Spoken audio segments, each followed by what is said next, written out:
Hello everyone. We'll continue with our lecture on biotechnology. Yesterday we started with applications of biotech, जहाँ पे हमने last time application in agriculture, application in health sector वगैरह करा था, application food industry भी करा था. आज वहीं से हम आगे बढ़ेंगे, बाकी के applications आज wind up करने वाले हैं.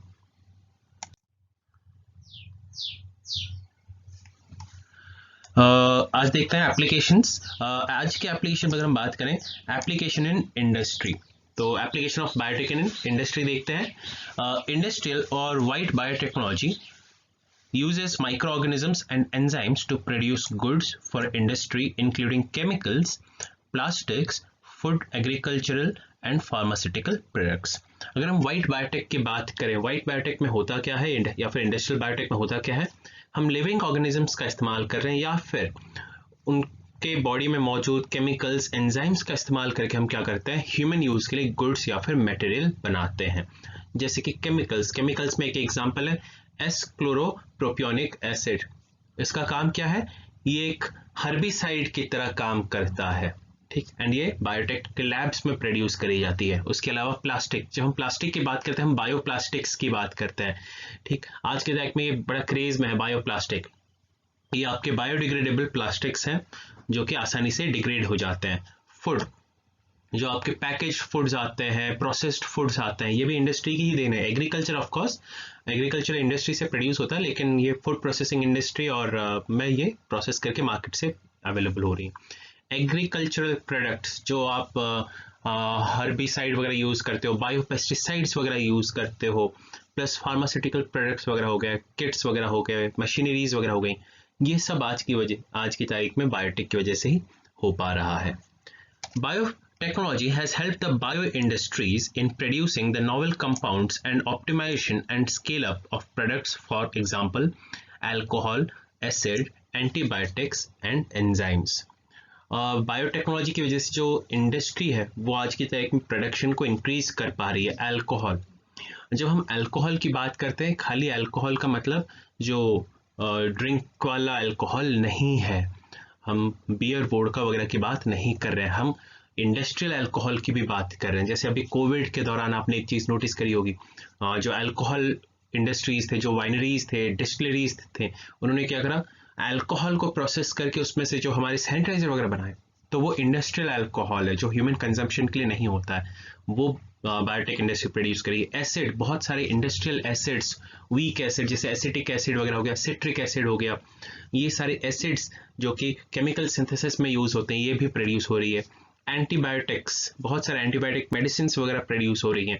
Plus enzymes both animal and plant enzymes दोनों आज की तारीख में लैबोरेटरीज और इंडस्ट्रीज में प्रोड्यूस हो रही हैं, जो कि एनिमल के ग्रोथ में, जो हाइब्रिड एनिमल्स हैं, प्लस हाइब्रिड प्लांट्स के ग्रोथ में, ग्रोथ प्रोग्रेसर्स के तौर पे या फिर ग्रोथ इनिशिएटर्स के तौर पे इनको हम यूज कर रहे हैं. According to OECD study, the industrial applications of biotechnology in 2030 will be responsible for 39% of economic value generated by biotech. तो खाली बायोटेक इंडस्ट्री जितनी इकोनॉमी जनरेट होती है उसमें से ऑलमोस्ट 39%, ऑलमोस्ट 40 मान लेते हैं, 40% of the economy will be generated because of industrial biotech. तो कहीं ना कहीं इंडस्ट्रियल बायोटेक इकोनॉमी के लिए बहुत इंपॉर्टेंट. साथ ही साथ आज की तारीख में जब हम आत्मनिर्भर भारत की बात कर रहे हैं, जहाँ पे हम इंडिया को एक ग्लोबल बेस बनाना चाह रहे हैं for raw products as well as finished products, तो कहीं ना कहीं ये इंडस्ट्रियल बायोटेक भी हमारे लिए बहुत ज़्यादा इंपॉर्टेंट रहेगा. बाय द वे मैं आपको बता दूं, currently India is the largest vaccine producer in the world. Almost maximum amount of vaccine all over the world gets supplied in India, so gets produced in India itself. India बहुत सारे maximum vaccine को produce करके दुनिया भर में बेचती है, यहाँ तक कि US UK तक में बेचती है. तो ये इंडस्ट्री और भी बूम आउट हो सकती है because of industrial biotech. Next आते हैं एप्लीकेशन इन एक्वाकल्चर या फिर फिशरीज. जब हम एक्वाकल्चर की बात करते हैं, aquaculture is the study of या फिर कह सकते हो प्रैक्टिस ऑफ कल्टिवेटिंग और रियरिंग योर एक्वेटिक ऑर्गेनिजम्स, जैसे कि फिश हो गया, क्रैब वगैरह हो गए, मॉलस्क वगैरह हो गए, जो आप इनको ग्रो करते हो, आप इसी को क्या कहते हो, एक्वाकल्चर. देखते हैं इसके बारे में. Biotech helps in improving the quality and quantity of fish, mollusc, crustaceans. जब हम क्रस्टेशियंस की बात करते हैं, हम बात कर रहे हैं प्रॉन लॉबस्टर, क्रैब वगैरह की बात कर रहे हैं। एंड एक्वेटिक प्लांट्स, अब बोलोगे एक्वेटिक प्लांट्स का क्या लेना देना है हमें? Actually, aquatic plants are used as animal fodder as well as human consumption के लिए भी यूज होता है। जैसे एक है seaweed, there is a seaweed that is consumed, kelp के नाम से है, KELP। इसको क्या करा जाता है? एक्सट्रैक्ट करते हैं, समंदर से हम एक्सट्रैक्ट करते हैं और इसको फिर सुखाया जाता है। And your Japanese and Korean cuisine में इसको यूज करा जाता है as a major food component. ठीक, तो biotech is used in aquaculture. अब इससे फायदा क्या होता है? थ्रू बायोटेक्नोलॉजी ऑर्गेनिजम्स, चाहे वो फिश हो, मॉलिस्क हो, प्लांट हो, doesn't matter, these organisms are subjected to growth enhancement. That means ये तेजी से ग्रो कर जाते हैं, इनकी ग्रोथ रेट इंक्रीज हो जाए। जैसे कि एग्जाम्पल लेते हैं, जो देसी वैरायटी के फिशेज हैं उन्हें ग्रो होने में टाइम लग जाता है, लेकिन जो आपकी हाइब्रिड वैरायटी के फिशेज वो तेजी से ग्रो कर जाते हैं। नेक्स्ट, जेनेटिक कैरेक्टराइजेशन, उनकी जेनेटिक जो मॉडिफिकेशन वो करी जाती है ताकि उनमें प्रोटीन कंटेंट हम बढ़ा सके, कार्बोहाइड्रेट कंटेंट कम कर सके, जिसकी वजह से वो प्रोटीन रिच डाइट में कन्वर्ट हो सके। नेक्स्ट, कंट्रोल ऑफ डिजीजेस, हम ये जो एक्वाकल्चर के जरिए जो ऑर्गेनिजम्स को ग्रो कर रहे हैं उनमें डिजीजेस को क्या करते हैं? कंट्रोल करने की कोशिश करते हैं। क्योंकि अगर ये ऑर्गेनिजम्स में अगर बीमारी रहेगी और कहीं गलती से हमने इसे कंज्यूम कर लिया और देयर इज अ चांस कि हम भी बीमार पड़ सकते हैं, तो उसको अवॉइड करने के लिए हम डिजीज वगैरह को भी क्या कर रहे हैं? कंट्रोल कर रहे हैं। So this are the application of biotech in aquaculture. वैसे इसका एक बहुत बूमिंग इंडस्ट्री इंडिया में चल रहा है, शायद आपने सुना होगा, पर्ल कल्चर। पर्ल्स, जो मोती कहते हैं ना, मोती, बस वही मोतियों का जो प्रोडक्शन है इंडिया में बढ़ रहा है धीरे धीरे। Hyderabad pearls are famous for it. ये हैदराबाद पर्ल्स, हैदराबाद में पर्ल्स कहाँ से आ जाते हैं? ये जो पर्ल है ये मॉलस्क को ग्रो करके करा जाता है, सीप जिसे कहते हो, सीपी जिसे आप कहते हो। इन्हीं मॉलस्क को बायोटेक का इस्तेमाल करके हम क्या करते हैं? आर्टिफिशियली ग्रो करते हैं, ग्रोथ एनहांसर्स देके इनको तेजी से ग्रो कराते हैं और इनके अंदर पर्ल वगैरह भी ग्रो कराई जाती है। यूट्यूब में इसका वीडियो आपको दिख जाएगा, अगर आप चाहो तो गूगल यूट्यूब पे टाइप कर लेना आर्टिफिशियल पर्ल प्रोडक्शन या फिर पर्ल कल्चर, तो आपको पूरा दिख जाएगा कि कैसे आप आर्टिफिशियली पर्ल्स प्रोड्यूस कर सकते हो। जो नेचुरल पर्ल्स है उनकी अगर हम बात करें, सैकड़ों सीपीओ में, मॉलस्क में एक पर्ल मिलेगा, लेकिन जब आप आर्टिफिशियल इसी पर्ल को प्रोड्यूस करते हो, एक सीपी में 10-15 पर्ल्स आप कैप्चर कर सकते हो। So this is the change how it is happening, and this is how biotech is enhancing the aquaculture techniques in India as well as all over the world. Next आते हैं application of biotech in environment. According to International Society for Environmental Biotechnology, the environment biotech is defined as an environment that helps to develop, efficiently use and regulate the biological systems and prevent the environment from pollution or from contamination of land, air and water. ये जो definition है environment biotech की, ये हमारे लिए 3 marker के हिसाब से important रहेगा। What is environment biotech? तो क्या है ये? An environment that helps to develop, efficiently use and regulate biological systems and prevent the environment from pollution or from contamination of land, air and water. इसी को हम कहते हैं environment biotechnology। तो आज की तारीख में बायोटेक का environment में क्या रोल है, देखते हैं इसके बारे में। The use of biotechnology for solving environment problems and ecosystem is known as environment biotechnology. It is applied and it is used to study the natural environment. आज की तारीख में बायोटेक को हम इस्तेमाल कर रहे हैं to study the ecosystem and environment problems को हम स्टडी कर रहे हैं, उन्हें सॉर्ट आउट करने के लिए भी हम बायोटेक का इस्तेमाल कर रहे हैं। जैसे कुछ मेजर एप्लीकेशंस हैं, अभी देख लेते हैं क्या क्या मेजर एप्लीकेशंस हैं। There are some major applications such as bio energy, bio remediation, bio transformation as well as bio markers. ये कुछ बायोटेक के एप्लीकेशंस है इन एनवायरनमेंट सेक्टर। एक एक करके डील करेंगे। बायो एनर्जी, जब हम बायो एनर्जी की बात करते हैं, आप इसे एक और नाम से भी जानते हो, biofuels, bio ethanol and bio diesel. तो ये जो बायो इथेनॉल, बायो डीजल है, ये है क्या एक्चुअली? ये फ्यूल्स है जो कि फॉसिल फ्यूल को रिप्लेस कर सकते हैं। बायो इथेनॉल ये है क्या? ये अल्कोहल है जो कि प्रोड्यूस किससे हुआ है? शुगर रिच जो फूड सोर्स है, जैसे कि शुगर केन हो गया, मोलासेस हो गए, जो आपके पोटैटो हो गया, राइस वगैरह हो गया, स्वीट पोटैटो हो गया, इन कार्बोहाइड्रेट रिच फूड प्रोडक्ट से, मेज, मकई वगैरह हो गया, इनसे हम क्या करते हैं? कार्बोहाइड्रेट को एक्सट्रैक्ट करते हैं और उस कार्बोहाइड्रेट को सिंथेसाइज करके, फर्मेंट करके हम इसमें से इथेनॉल प्रोड्यूस करते हैं। अब इसी इथेनॉल को हम क्या कर सकते हैं, हमारे जो फॉसिल फ्यूल के साथ मिक्स करके हम इसे यूज कर सकते हैं, इसी को हम कहते हैं बायो इथेनॉल। इसकी वजह से हमारी फॉसिल फ्यूल की जो डिपेंडेंसी है वो कम हो जाती है। बायोडीजल, बायोडीजल कुछ अलग नहीं है, ये कोई डीजल नहीं है, ये आपका वेजिटेबल ऑयल है। जैसे कुछ ऑयल सीड्स हैं, मस्टर्ड हो गया, जैट्रोपा हो गया, सोयाबीन वगैरह हो गया, ये सारे के सारे वेजिटेबल ऑयल्स हैं। कैनोला हो गया, कैस्टर ऑयल वगैरह हो गया, ये सब क्या है, वेजिटेबल ऑयल्स हैं। इन वेजिटेबल ऑयल को हम क्या करते हैं, थोड़े बहुत प्यूरिफिकेशन करके हम इन्हें as a supplement to your fossil fuel भी यूज करते हैं, और इन्हीं फ्यूल्स को हम क्या कहते हैं, बायोफ्यूल या फिर बायो एनर्जी। इससे फायदा क्या होता है, एनवायरनमेंट में जो फॉसिल फ्यूल की वजह से जो पॉल्यूशन है वो थोड़ी बहुत कम हो जाती है, कंट्रोल हो जाती है। Next, bio remediation. अगर एनवायरनमेंट में कहीं कुछ दिक्कत है, कोई इशू है, और इस इशू को सॉर्ट आउट करने के लिए अगर आप किसी लिविंग ऑर्गेनिज्म, कोई प्रेडेटर को इस्तेमाल करके उस प्रॉब्लम को सॉर्ट आउट कर रहे हो, पॉल्यूशन को रिड्यूस कर रहे हो, तो हम इसे कहते हैं बायो रिमेडिएशन। बायो ट्रांसफॉर्मेशन क्या है, जब आप एनवायरनमेंट या फिर इकोसिस्टम को चेंज करते हो, कोई डिस्ट्रॉयड इकोसिस्टम को आप चेंज करते हो, मॉडिफाई करते हो, तो इसी को हम कहते हैं bio transformation. Bio remediation, bio transformation आगे अभी दिया है, बात करेंगे इसके बारे में। Next is biomarker. Biomarker actually ये लिविंग ऑर्गेनिजम्स होते हैं, मॉडिफाइड ऑर्गेनिजम्स होते हैं, जिनका काम क्या है, एनवायरनमेंट के हेल्थ को शो करना, डिपिक्ट करना कि एनवायरनमेंट हेल्दी है या नहीं, एनवायरनमेंट में पॉल्यूशन का लेवल हाई है या कम है, इनको मॉनिटर करने के लिए इस्तेमाल करा जाता है, और इन्हें हम कहते हैं बायोमार्कर।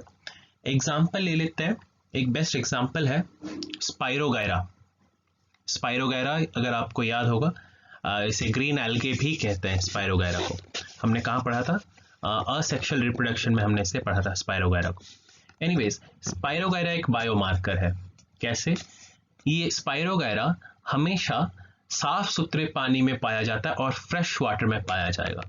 तो ये बायोमार्कर कैसे बन गया, अगर ये किसी पानी में स्पाइरोगायरा मौजूद है तो आप उसको आंख मूंद करके आप कह सकते हो ये पानी फ्रेश वाटर है, ठीक, खारा पानी नहीं है। दूसरी चीज, पानी में वाटर पोल्यूशन नहीं है, क्योंकि अगर खारा पानी है या फिर अगर वाटर पोल्यूटेड है तो फिर ये स्पाइरोगायरा ग्रो करेगा ही नहीं। तो एक इंडिकेटर की तरह काम कर रहा है कि ये वाटर इकोसिस्टम की हेल्थ को जो बता रहा है कि किस टाइप का वाटर सिस्टम है, प्लस किस टाइप की पॉल्यूशन लेवल यहाँ पे मौजूद है। तो ऐसे ऑर्गेनिजम्स को हम क्या कहते हैं, बायोमार्कर। बायोमार्कर के दो एग्जांपल्स आपके लिए इंपॉर्टेंट रहेंगे।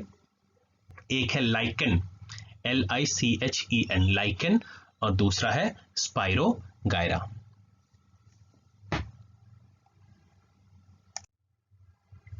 Okay, definition about bio remediation and bio transformation. Individually ये 3 मार्कर के हिसाब से हमारे लिए इंपॉर्टेंट है।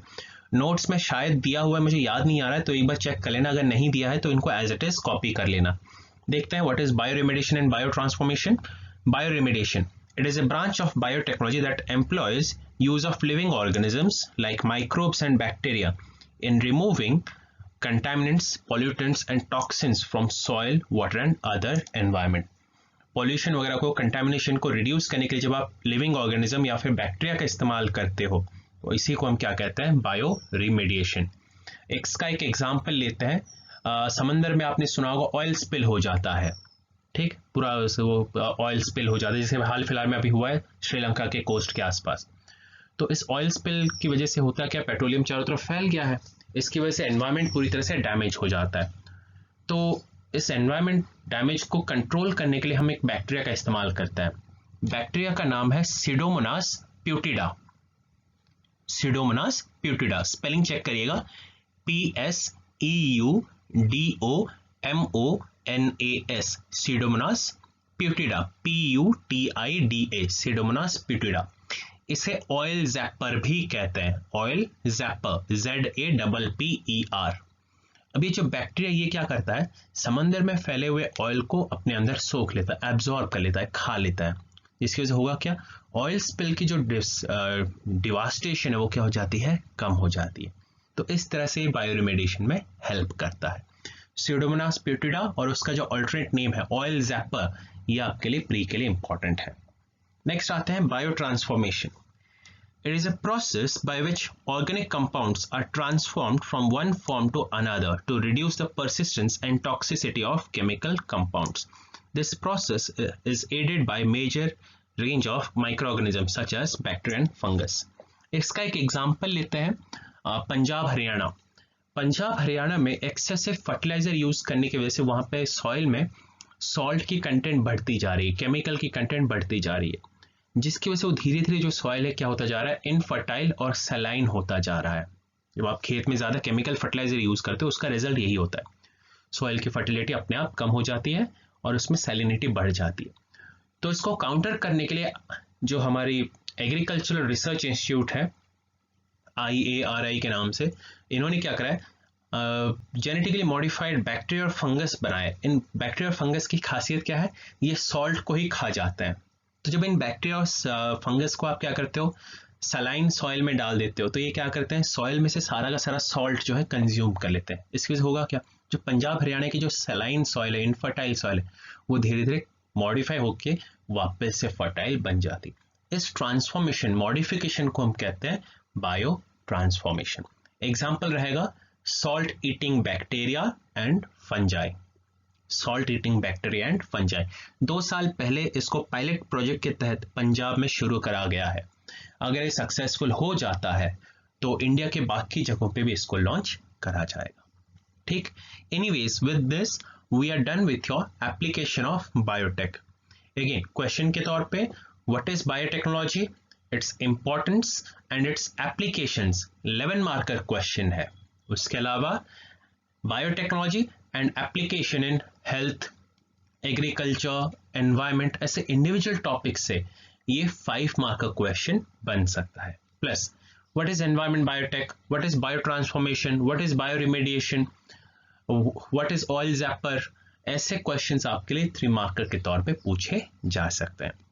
सो आज लेक्चर वाइंड अप हो गया है, तो आपका काम यह है कि जो 11 मार्कर क्वेश्चन आप लिख के आपको देना है। Topic is what is biotechnology, what is its importance and its various applications as a 11 mark का क्वेश्चन आपको ये लिख के मुझे सबमिट करना है। ठीक, have a good day, take care.